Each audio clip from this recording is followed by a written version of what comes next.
A warm welcome for everyone to the session number 23 in the part of React Learning series. In this session, we will discuss about profiler in React. The profiler measures how often a React application renders and what is the cost of rendering. Its purpose is to help identify parts of an application that are slow so that we can work on optimizing them. Let's look at one example. Assuming that we are developing a reports dashboard component for one of the leading bank in the market. This reports dashboard component will be comprising of multiple components. They are new accounts reports, loan repayment reports, and loan defaulters reports. Within this reports dashboard component, we can perform various operations on these reports like entering some inputs to generate the reports or triggering few events. Assuming that we have developed all these components and our reports dashboard component is ready. For some reason, the reports dashboard component is not very responsive after user performs various operations within this component.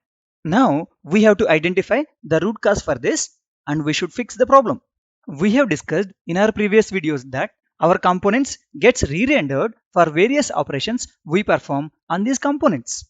Now we have to identify which component is getting re-rendered how many times and the amount of time it is taking for re-rendering the tree so that it will help us to fix the problem. This is where we will make use of profiler in React. Let's open index.js file from our demo project. We will create three different components. They are new accounts reports, loan repayment reports, and reports dashboard component classes. Reports dashboard component class will be calling both the component classes. I have the code handy and I'm pasting it here. Let's have a look at this code. We have a class called as new account reports, which is extending from react.component class, and we have a constructor defined, and we have created a state object which is holding two properties from date and to date. And we have a function defined called as handle change, in which we are updating the respective input details to our state object. And we have the render method from which we are returning a div container, and this div has two input elements. We can enter from date in one input element and we can enter to date in the other input element, and we have a button using which user can generate the reports based on from date and to date entries. Then we have loan repayment reports, and this class has constructor and render method defined. And we have reports dashboard class, which is extending react.component class, and within the render method of this reports dashboard component class, we are calling both the component classes we have created. Now we are calling our reports dashboard component class and we are rendering this to our root container. Let's save these changes. Let us navigate to the browser. We can see the output here. As we perform various operations on these components like entering from date and entering to date, the components will be getting re-rendered. We want to log all the details of how many times the respective component is getting re-rendered and how much time each update is taking. Let's see how do we do that. This is where we will make use of a concept in React called as profilers. Let's switch back to Visual Studio Code.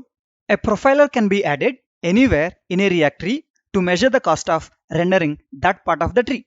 Profiler requires two properties. One is ID and the second one is onRender callback.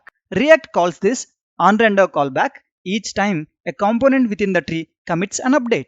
Now let's go ahead and add the profiler to our new account reports component. So we say profiler, and to this profiler we will pass ID. Using this ID we will track each profiler uniquely. And to this profiler, we will add another attribute called as onRender, and we will pass a function name. So we say this dot callback function, and we will keep our new account reports call within the scope of profiler. So let's place it here. We have added a profiler, and to this profiler, we have passed two attributes, and then within this profiler boundaries, we are calling our new account reports component class. React calls this callback function each time a component within the profiler tree commits an update. Let's go ahead and implement this function, callback function. When this callback function is called by React, React passes various parameters to this function, and let's have a look at all the parameters of this function.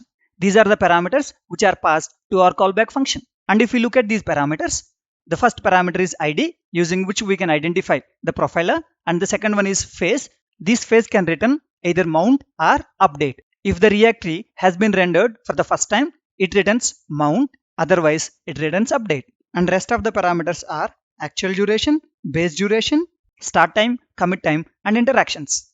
Description of each parameter can be found here. Let's switch back to Visual Studio Code. Let's add parameters to our callback function, id, phase. We can add the rest of the parameters as well. And we will create this function as an arrow function. And within this function, we can write the code to log these parameter values to our console. I have that code handy as well, and I'm pasting it here. We are logging the id, phase, actual duration, and base duration. Similarly, we can log start time, commit time, and interaction parameter values as well. Let's save these changes. Let us navigate to the browser. Open developer tools.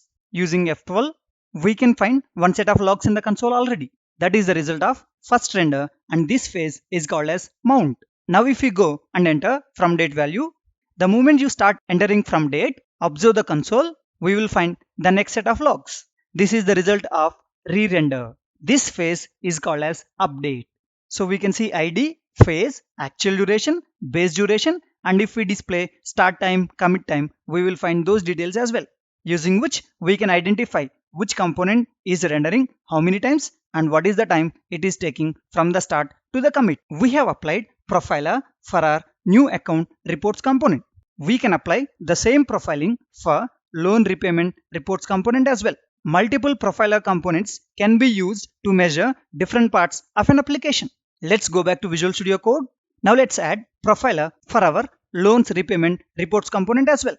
Profiler id is equals to, we can give the id as loan repayments, and onRender is equals to, we will call the same callback function, this dot callback function, and we can call our loans repayment reports component within the scope of profiler as well. Let's save these changes. Let us navigate to the browser. Now we can see the console logs for both the profilers, and the first profiler id is new accounts and the second profiler id is loan repayments. As it is first time render, in both the cases the phase is mount. Profiler components can also be nested to measure different components within the same subtree. Although profiler is a lightweight component, it should be used only when necessary. Each profiler use adds some CPU and memory overhead to an application. As profiling adds some additional overhead, it is disabled in a production build. To opt into production profiling, React provides a special production build with profiling enabled. We can read more about how to use production build with profiling enabled by following this URL. Thank you for watching this video and have a great day.